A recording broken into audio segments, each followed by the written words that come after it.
حضور علیہ الصلوۃ والسلام نے جب سیدنا علی المرتضیٰ شیر خدا کرم اللہ وجہہ کو امین بنا کر مکہ اپنی امانتیں، مخالفین کی امانتیں واپس کرنے کے لیے چھوڑا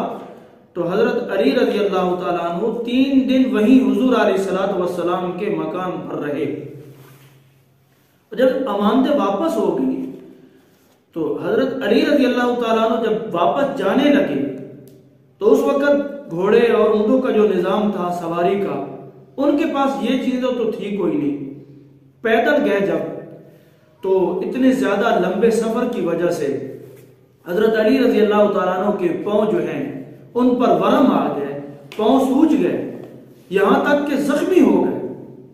اور اس زخمی حالت میں پہنچے، سفر کرتے رہے رات کی تاریکیوں میں، اور جب پہنچے تو حضور علیہ الصلوۃ والسلام کو اطلاع ملی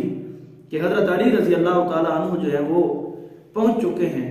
تو حضور علیہ الصلوۃ والسلام حال پوچھنے کے لیے آئے تو کسی نے کہا کہ یا رسول اللہ، سیدنا علی خود چل کے نہیں آ سکتے۔ حضور علیہ الصلوۃ والسلام نے وجہ پوچھی، کیا وجہ ہے، کس وجہ سے خود چل کے نہیں آ سکتے؟ تو بتایا گیا کہ یا رسول اللہ، ان کے پیدل چلنے کی وجہ سے ان کے پاؤں میں ورم آ گئے اور پاؤں سوج گئے، حتیٰ کہ خون جاری ہو گیا ہے۔ تو حضور علیہ الصلوۃ والسلام نے جو ہے یہ بات جب سنی تو خود وہاں تشریف لے گئے، اور وہاں لے جا کر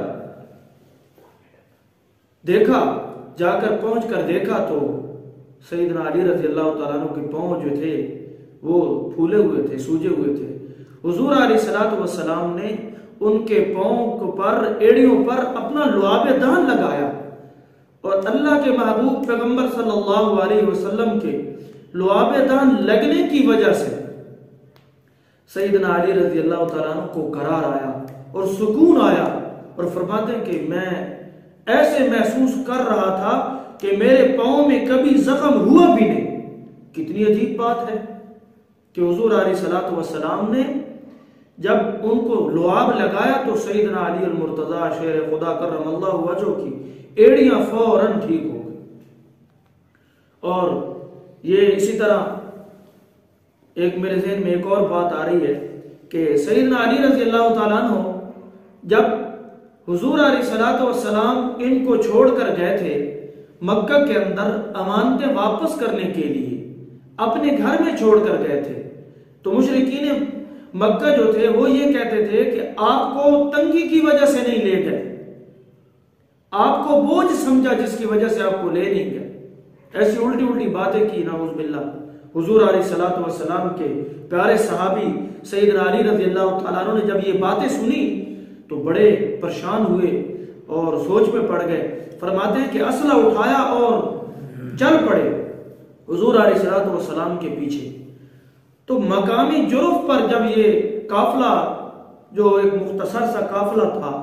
جب یہ پہنچا تو حضور علیہ الصلوۃ والسلام نے دیکھا کہ سیدنا علی آ رہے ہیں۔ حضور علیہ الصلوۃ والسلام نے وجہ پوچھی کہ علی کیا بات ہے؟ تو حضرت علی رضی اللہ تعالیٰ عنہ کی آنکھوں میں آنسو ہیں، اور کیا کہہ رہے ہیں، بتا رہے ہیں، عرض کر رہے ہیں یا رسول اللہ، مشرکین مکہ ایسی ایسی باتیں کر رہے ہیں۔ حضور علیہ الصلوۃ والسلام نے فرمایا، علی تو میرا بھائی ہے، اور ایسے بھائی ہے جیسے ہارون علیہ الصلوۃ والسلام کے موسیٰ علیہ الصلوۃ والسلام بھائی تھے، تو میرا ایسے ہی بھائی ہے، اور یقیناً میرے بعد نبوت کا دروازہ بند ہے، کسی نبی نے نہیں آنا۔ تو جب یہ بات سنی سیدنا علی المرتضیٰ نے تو ان کا جو غم ہے وہ ہلکا ہو گیا، اور پھر واپس چلے گئے، اور واپس جا کر جن جن کی امانتیں واپس کرنی تھی ان کی امانتیں واپس کی۔ تو یہ تھی حضور علیہ الصلوۃ والسلام کے ساتھ سیدنا علی المرتضیٰ شیر خدا کرم اللہ وجہہ کی محبت اور الفت، اور پھر حضور علیہ الصلوۃ والسلام کا حوصلہ دینا، اور پھر حضور علیہ الصلوۃ والسلام کا یہ خوشخبری سنانا کہ انت اخی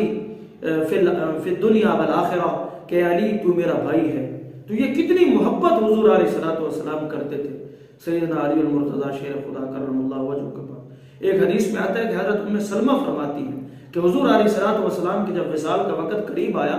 تو میں نے دیکھا کہ حضرت علی رضی اللہ تعالیٰ عنہ حضور علیہ الصلوۃ والسلام کی طرف جھک کر کھڑے ہیں، اور کوئی راز کی بات حضور علیہ السلام نے سیدنا علی المرتضیٰ کو فرمائی تو میں سمجھ گئی کہ رازدان اور زیادہ محبت کرنے والے اور زیادہ قرب رکھنے والے یہ حضور علیہ السلام کے ساتھ سیدنا علی ہیں۔ تو اللہ تعالیٰ سے دعا ہے کہ اللہ ہمیں بھی ان سے محبت نصیب فرمائے۔